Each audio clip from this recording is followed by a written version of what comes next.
Hello, this is Coach Wilson, and this is Chapter 3, Section 2. So today we're going to continue talking about our Constitution and our government.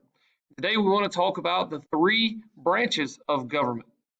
Now, our government was built on limited government, okay? And we have what we like to call the rule of law, meaning the law applies to everyone, even government officials. And so one of the ways that we limit government is to ensure that no one is above the law in our country. That goes from the president down to the newborn baby. Everyone has to follow the law and do whatever Congress, the president, and the Supreme Court has decided. Now, all those people are put in place by the people, so they gain their power from the people. Now, federalism, as we've continued talking about federalism, we want to continue to break down that definition. Federalism is also the sharing and balancing of powers between the federal government and the state government. We already talked about that a little bit. They have to balance who is really in control. And, you know, when we first formed our government, we didn't want the national government to have too much power, which is one of the reasons the Bill of Rights was instituted. But we also wanted to ensure that the states had some of the ability to govern themselves and that all the power didn't just fall into the federal government's lap. Now, we have what we like to call separation of powers, which means we divide up the powers of our government between three branches. Specifically, we call those the executive branch, the legislative branch, and the judicial branch. Now, in the legislative branch, they make the laws. Okay, you have the House of Representatives and you have the Senate. In the executive branch, we have the president and we have the vice president. They enforce the law. So if someone's not following a federal law, they can send troops, they can do various things that are kind of in their powers to keep the country in order and ensure they're following these laws. And then finally, you have the judicial branch, and that's the Supreme Court. And these are the people that are interpreting what this group is doing and this group is doing to ensure that everything is what we like to call constitutional. All right, the Supreme Court's main job is to ensure that our country and that everything that happens in our country happens in a fair way. The best way it was ever explained to me is imagine the Supreme Court as a group of referees. All right, they are there to ensure that the game is being played fairly in the federal government. Now, the system of checks and balances that we continue to talk about is allowing the different parts of government to watch over each other so that they are not abusing power. Okay, and that's the judicial branch's specific job. Okay, and you can see here what I was talking about: enforces the law, makes the laws, interprets the laws.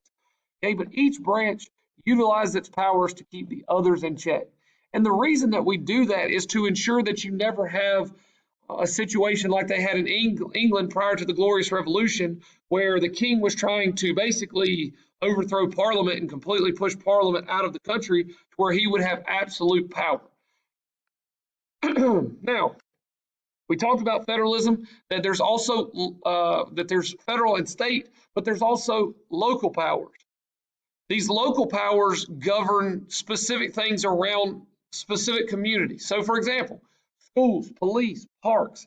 Good example of that is we have the Catawba County Sheriff's Office. That's controlled by the Catawba County government. They make decisions about that sheriff's office. They have the ability to kind of, almost like the state has the ability to kind of do some various things that the federal government hasn't necessarily said to do. Local areas have certain local ordinances that you have to follow only when you're in that area. Okay. Remember, we also talked about reserved powers with the state powers, such as how they run elections, how they work on highways, things of that nature. And then we have the federal government, okay, these delegated powers that include foreign relations and national defense. Okay, these shared powers that come between the state government and the federal government are important because that is another form of checks and balances. Okay, these states do things with the federal government or beside the federal government to ensure that there is a balance of power and that our federal government is never taking too much. For example, during the COVID-19 response, the federal government gave power to the states to make their own ordinances and laws concerning how people were going to operate in their state. That's why there's some states that during the pandemic were mask only and you couldn't go anywhere, and there were others that opened up quite quickly and didn't really shut down the state. All right, it was state to state. They were given their own powers to function. All right, now separation of powers. Okay, there's there's no branch supposed to be more powerful than another branch. Okay, the executive branch, for example, the president carries out and enforces the law. However, he cannot go against the Supreme Court or the legislative branch. Okay, he cannot just go and make his own laws and say, this is the law of the land, this is what we're doing. Now, he has what they call executive orders, which are sort of like little ways to kind of get past that. Okay, so that's kind of one of the express powers that he has. The same as he has veto power over certain laws, and he does have to sign laws into power. Okay, we'll go over laws and all that later. Okay, the legislative branch makes the laws. Okay, Congress has to pass them, as we talked about. Okay, that includes the Senate, House of Representatives, and it has to go through both before it gets to the president. Okay, and then the Supreme Court and the federal courts, they interpret these laws. Okay, and these 9 folks, they determine whether or not a law is constitutional.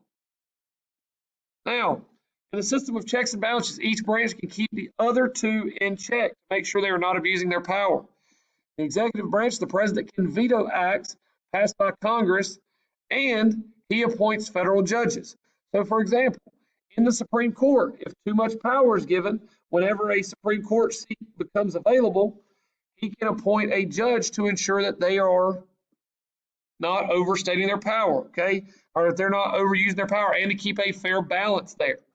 The same as, and you can see in the chart there, and I love that chart because it gives you what each really has the power to do. But the judicial branch can declare executive actions unconstitutional, okay? They can also declare laws unconstitutional. Now, the legislative branch, they can go right back at the Supreme Court and say that they need to propose a constitutional amendment to overrule judicial decisions or impeach Supreme Court justices if they're not, if they're doing things illegally. They also can reject appointments to the Supreme Court. All right. The reason this is set up that way is so that our government is influenced by the representatives that we elect. There's never someone just put into power who has ultimate power and can just do whatever they want to do. Okay.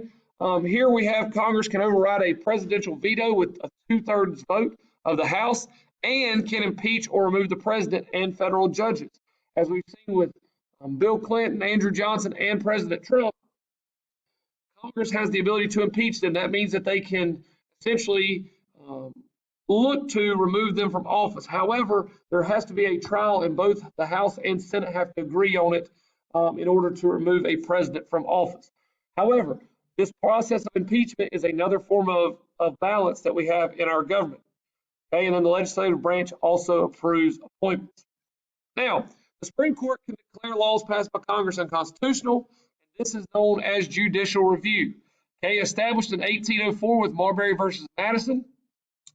That was one of the first court cases to be reviewed. John Adams, the quick version of the story, John Adams is getting ready to leave office as president. Thomas Jefferson, who is a different party, is getting ready to take over.